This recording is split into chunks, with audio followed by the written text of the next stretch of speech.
The Nature Boy Ric Flair is all elite after making his Dynamite debut last night as the special historic gift to Sting. We've also got details on possibly the real reason behind his AEW debut. Kazuchika Okada made his AEW Dynamite in-ring debut last night against the Blackpool Combat Club, teaming up with Orange Cassidy.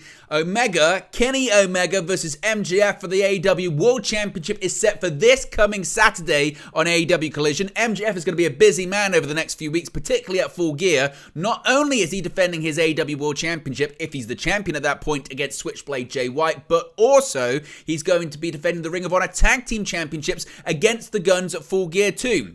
AEW officially announced the World's End pay-per-view for the end of December. Switching gears to WWE and TKO Group Holdings, Endeavor have announced they're exploring strategic alternatives, which could mean a sale of the company. What does that mean for the WWE and the UFC? Swerve Strickland invade Hangman's Adam Page's house last night on Dynamite. Details now. Plus, we've got the ratings for NXT Halloween Havoc Night 1 on USA Network. Chris Jericho possibly teases reforming an old tag team on Dynamite. Plus, a number one contender match for the Women's World Championship is announced for AEW Rampage.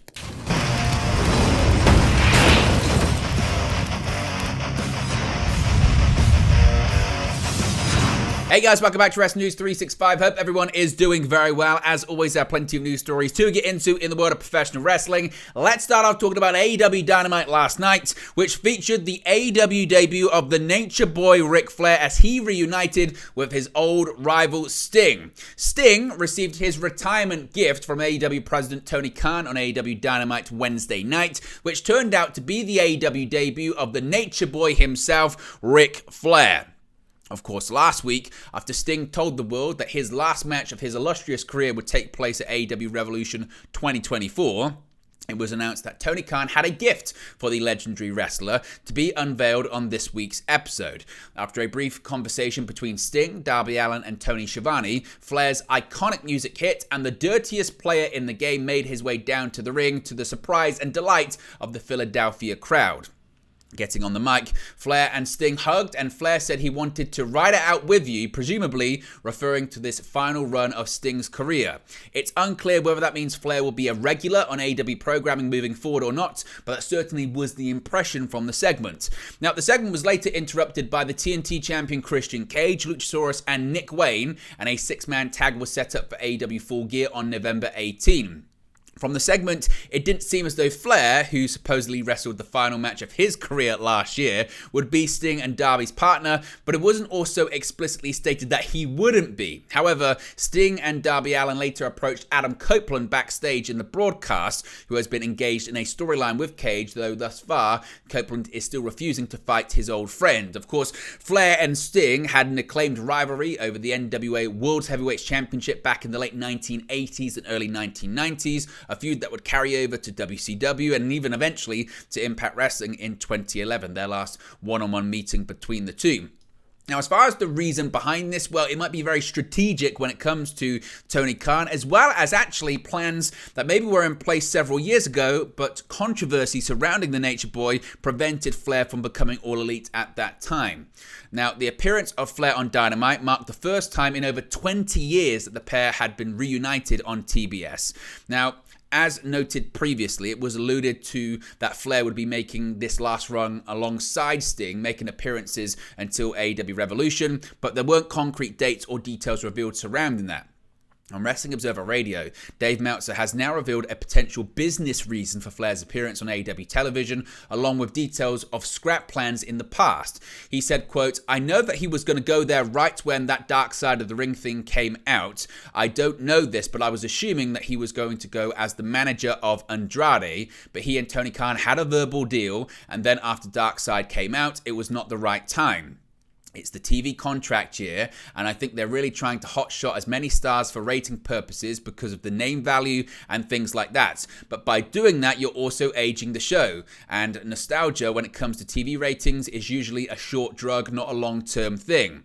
Meltzer did suggest that maybe Flair could be sticking around for a bit longer. Of course, if we get any more information about Flair's status in AEW, we'll let you know. But what are your thoughts on Ric Flair's AEW debut? What are your thoughts on him possibly being alongside Sting for the remainder of his professional wrestling career alongside Darby Allin in a small faction there. What are your thoughts, Nick? What are your thoughts on the segments? Let me know your thoughts, as always, in the comment section below. Now, Kazuchika Okada made his AEW Dynamite in-ring debut last night on the show on TBS. The Rainmaker returned to AEW on Wednesday, making his AEW Dynamite in-ring TV debut in a tag team match of Orange Cassidy against Claudio Castagnoli and Bryan Danielson. Unfortunately, Okada and the AEW International Champion were unsuccessful against the Blackpool Combat Club members. Castagnoli managed to foul Cassidy, earning a shot at the AEW International Championship in the process. Okada and Cassidy put up a valiant effort, with Bryan Danielson getting hit with both an Orange Punch and a Rainmaker, leaving the former WWE Champion debilitated and being checked on by medical personnel after the match. Okada last wrestled for AEW at Forbidden Door 2 back in June, where he once again lost to Bryan Danielson, who defeated Okada with a broken arm. This year has been a disappointing one for Okada, who also lost this year's G1 Climax final to Tetsuya Naito, just months after being dethroned as the IWGP World Heavyweight Champion by Sanada at Sakura Genesis. The Rainmaker has been able to take a modicum of consolation from his never openweight six-man title reign that he's held alongside Hiroshi Tanahashi and Tomohiro Ishii since May 3rd. What did you think about the Rainmaker's AEW TV in-ring debut? Does it set the stage for possibly a rematch between Danielson and Okada, possibly in the Tokyo Dome next year at Wrestle Kingdom? Let me know your thoughts about that. Now, MJF is going to be very busy with several people vying for his AEW World Championship, despite the fact he's not currently in possession of it. MJF may not be in possession of his AEW World Championship, but he remains a fighting champion. On last night's AEW Dynamite, the AEW World Champion was engaged in a war of words with his AEW Full Gear opponent Jay White when MJF was interrupted by Kenny Omega. Omega had been reminding MJF that he's coming dangerously close to breaking Omega's record as the longest single reign in the history of the AEW World Championship. The Best Bout Machine forced the issue and challenged MJF to a title match. MJF not only accepted the challenge, but told Omega he'd be facing him in just 3 days at AEW Collision at the Mohegan Sun Casino. MJF, of course, has been the AEW World Champion since November 19 at the 2022 edition of AEW Full Gear, and is just 6 days away from breaking Omega's record of 346 days. Not only does MJF have Omega and White breathing down his neck, but he's also been called out by the likes of Ring of Honor World Television Champion Samoa Joe and MJF's former bodyguard in Wardlow. What are your thoughts on this match being announced? What are your thoughts on Omega's chances? And what do you think the outcome is going to be? Let me know your predictions and thoughts about that one. MJF, as I mentioned, though, is going to be very busy, particularly at AEW Full Gear. He's got 2 matches set for the show. It's official, MJF will be defending the Ring of Honor World Tag Team Championships against the Guns at AEW Full Gear in Los Angeles, California. On Wednesday's episode of Dynamite, MJF was successful in retaining his Dynamite Diamond ring over Juice Robinson in the opening contest of the show. Following the bout, Austin and Colton Gunn demanded a Ring of Honor Tag Team title match at the upcoming pay-per-view after they held the Salt of the Earth in place as Robinson looked to hit him with the ring as Jay White watched on. Bullet Club Gold members were forced to retreat up the ramp once the Acclaimed and Billy Gunn ran down to the ring to provide MJF with a helping hand. The Ring of Honor tag title won't be the only one, of course, that MJF puts on the line on November 18, as White has a chance to capture the AEW World Championship from him. Tensions between the pair have been building up for a number of weeks, and White formally challenged him for the title earlier this month on October 4 before stealing it to take it for himself. As I mentioned, MJF dethroned Jon Moxley as the AEW World Champion at last year's Full Gear event, and himself and Adam Cole became the Ring of Honor Tag Team Champions on the AEW All In 0 Hour pre-show. As of this recording, of course, Cole is sidelined with an ankle injury after recently undergoing not 1 but 2 surgeries to fix the broken ankle. Now, last night it was officially announced, it was speculated and there had been trademarks filed. Now it's confirmed we have a brand new AEW pay-per-view on the horizon. Yesterday, we reported that it was revealed that a trademark had been recently filed for AEW World's End, and we now know what it will be used for. During AEW Dynamite this past Wednesday, it was revealed via a graphic that the company would be debuting a new pay-per-view event of that name to be held on December 30. The show is set to emanate from the Nassau Veterans Memorial Coliseum in Uniondale, New York, and tickets will go on sale on November 3rd at 10 p.m. Eastern. As of this recording, no matches have been announced for the card. Although AEW has held television tapings throughout New York State and Rochester, Buffalo, Albany, Elmont, and New York City, this will be the first time a pay-per-view will be held there. Furthermore, as the company reportedly continues to move towards holding monthly pay-per-views, this will be the last event of the calendar year. Of course, AEW Full Gear will be the last one to take place before World's End on November 18, and previous shows over the last 10 months include AEW Revolution, Double or Nothing, Forbidden Door, All In, All Out, and Wrestle Dream. So certainly we're getting more and more pay-per-view events, and next year we could be getting one a month. What do you think the main event of this one could be, and what are your thoughts on the name of World's End? Now, this is an interesting story that could actually potentially grow into something much, much bigger, and particularly when it comes to the future of WWE. Now that a merger between WWE and UFC into TKO Group Holdings has closed, Endeavor's intentions for entering the deal have become more apparent as the company heads towards its Q3 earnings report in November. On Wednesday, Deadline reported that Endeavor has announced it will conduct a formal review to evaluate strategic alternatives as the Endeavor stock and the stock of the publicly traded TKO struggle post-merger. Endeavor indicated they have no intention of selling the 51% ownership stake it holds in TKO Group Holdings, but is merely looking into ways to rehabilitate the stock price. Later the same day, media and technology company Silver Lake, which retains 71% ownership of Endeavor, announced that it will be proposing that Endeavor be unlisted from the stock exchange and the company taken private, likely hoping for a situation similar to what happened with competitor Creative Artists Agency, which was sold to a French investment firm in September.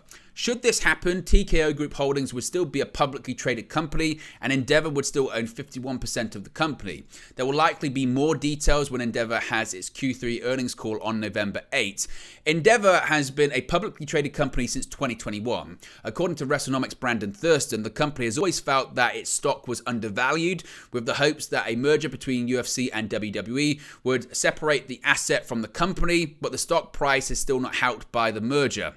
And the TKO stock, which traded at $100 a share when the company first went public, closed yesterday at $78.64 per share. So as far as what it means for the future of TKO, well, largely it could be unaffected, but still, people are still wondering if it's going to have an impact. Again, if we get any more details on this might be a story that kind of bubbles along and kind of rumbles along. If we get any more details on it, we'll let you know. But let me know your thoughts about that. How do you think it's going to affect TKO, WWE in particular? Is it just a case of, look, they're not looking to sell it, they're just looking to raise some cash, so that's what they're doing? Let me know your thoughts about that one. Now, going back to AEW Dynamite last night, Swerve Strickland entered the home of Hangman Adam Page. As part of a storyline, Stress, an AEW star rushed from the arena during Dynamite after a frightening invasion was shown on screen at his home. After the Young Bucks and Hangman Adam Page successfully defended their Ring of Honor Trios titles in a match against Matt and Jeff Hardy with Brother Zay, a surprise appearance happened on screen. Prince Nana and Swerve Strickland appeared on screen and seemed to be at Hangman Adam Page's house. A clearly concerned Page ran from the ring, as commentary would later confirm that he immediately rushed from the arena. In the segment, Swerve Strickland was on ultimate villain mode, strolling through Page's house, calling the decor tacky and tearing up art clearly made by children from the fridge. When Swerve heard a noise, he ended up following it and found a baby's room where he looked over a crib and gave an ominous warning to Hangman Adam Page. He promised to leave his child in safety, but with the knowledge that it was only his own benevolence that protected the youngster, nothing to do with the father. Swerve left behind a Prince Nana dancing shirt for the youngest Page as a memento of the occasion before Nana appeared, telling Strickland that they needed to leave. Excellent, of course, heel character work by Swerve Strickland continues on an otherwise packed edition of Dynamite. What did you make of this segment? There are some people suggesting that they went too far by going into the child's room and all that kind of stuff, but some people are saying, look, it's television, it's not real. What are your thoughts on this? What are your thoughts on the reaction to this on social media as well? Let me know how you felt about this segment.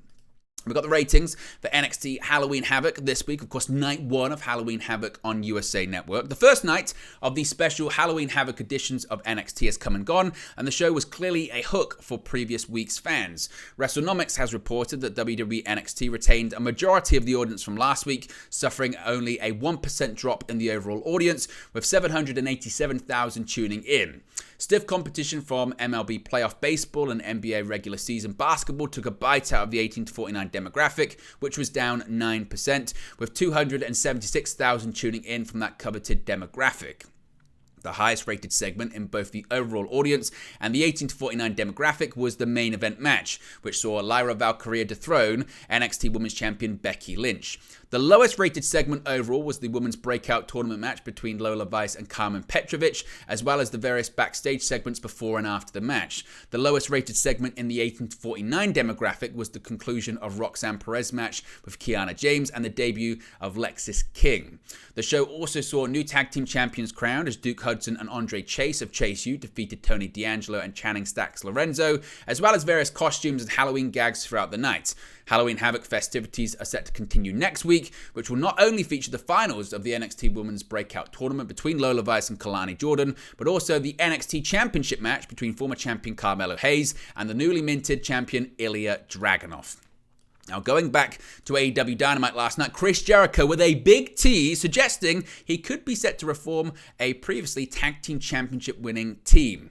On last night's edition of AEW Dynamite, Jericho had a candid conversation in an interview segment with Renee Paquette, and he spoke about the recent attack on him by Powerhouse Hobbs in their dominant encounter on Dynamite a couple of weeks ago, where Hobbs defeated Jericho with ease. Taking some time to reflect on his career and poising for self-reflection, Jericho referenced all of the iterations of Chris Jericho after the last 3 decades, and they had one thing in common. They all had confidence to take on anyone or anything. But last week with Powerhouse Hobbs, he didn't feel that way, wondering if he still has what it takes to beat Will Hobbs. He doesn't know if it's time to step back or become even more confident and get some sort of revenge. Mentioning that while Don Callis may have a lot of family members, Jericho has a lot of friends, including some that are even bigger than Powerhouse Hobbs.